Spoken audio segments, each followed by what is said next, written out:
सुन्नतेरी बसंत है हबीबे खुदा दान करो অন্তরে প্রশান্তি যদি চাও সুন্নতের উপর আমল করো সুন্নতেরি বসন্ত है हबीबे खुदा दान करो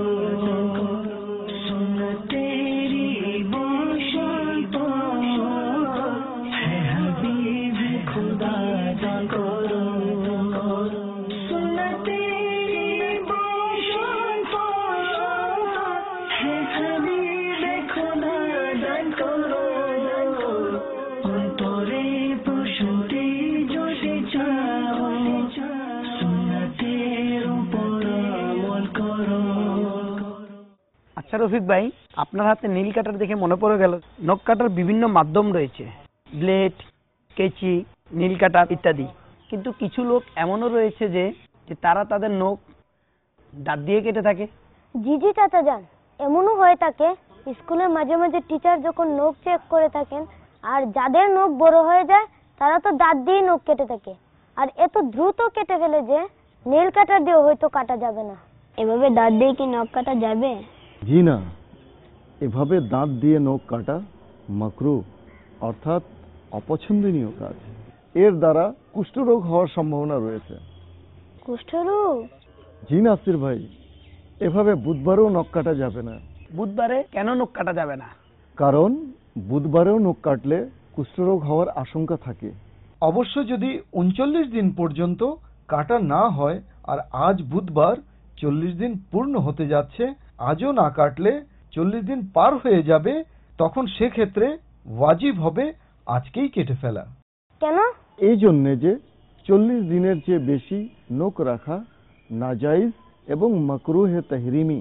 নখ কাটার জন্য কোন দিনটা উত্তম? জুমার দিন। কেননা জুমার দিন নখ কাটা মুস্তাহাব। তবে হ্যাঁ, নখ যদি বেশি বড় হয়ে যায় তবে জুমার দিনের অপেক্ষা করবেন না। চাচা যান, জুমার দিনে নখ কাটার আর কি কি উপকারিতা রয়েছে?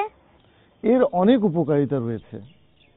হযরত মাওলানা আমজাদ আলী আজমি রাহমাতুল্লাহিল কওয়ি বলেন, কথিত আছে যে ব্যক্তি জুমার দিন নখ কাটবে আল্লাহ আযজা ওয়া জাল দ্বিতীয় জুমা পর্যন্ত তাকে বালা মুসিবত থেকে রক্ষা করবেন, সাথে আরো 3 দিন অর্থাৎ 10 দিন পর্যন্ত।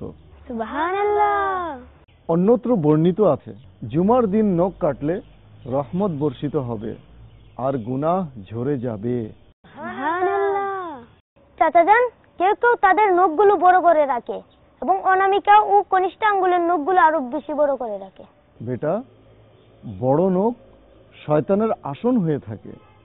শয়তানের আসন? অর্থাৎ শয়তান এর উপর বসে।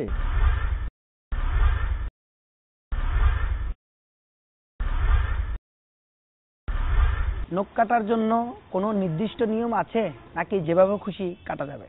নখ কাটার বর্ণিত পদ্ধতি ব্যাখ্যা করছি। সর্বপ্রথম ডান হাতের শাহাদত আঙুল থেকে শুরু করে ধারাবাহিকভাবে কনিষ্ঠ আঙুল পর্যন্ত কেটে নিন। তবে হ্যাঁ, অবশ্যই বৃদ্ধাঙ্গুলি ছেড়ে দিন। অতঃপর বাম হাতের কনিষ্ঠ আঙুল থেকে শুরু করে ধারাবাহিকভাবে বৃদ্ধাঙ্গুল পর্যন্ত কেটে নিন। আর ডান হাতের বৃদ্ধাঙ্গুলের নখ? পরিশেষে ডান হাতের অবশিষ্ট নখটি কাটুন। এভাবে ডান হাত থেকে শুরু করে ডান হাতেই শেষ। কর্তিত নখগুলো টয়লেট বা বাথরুমে ফেলা মাকরুহ, বাইরে ফেললে সমস্যা নেই। सुन्नते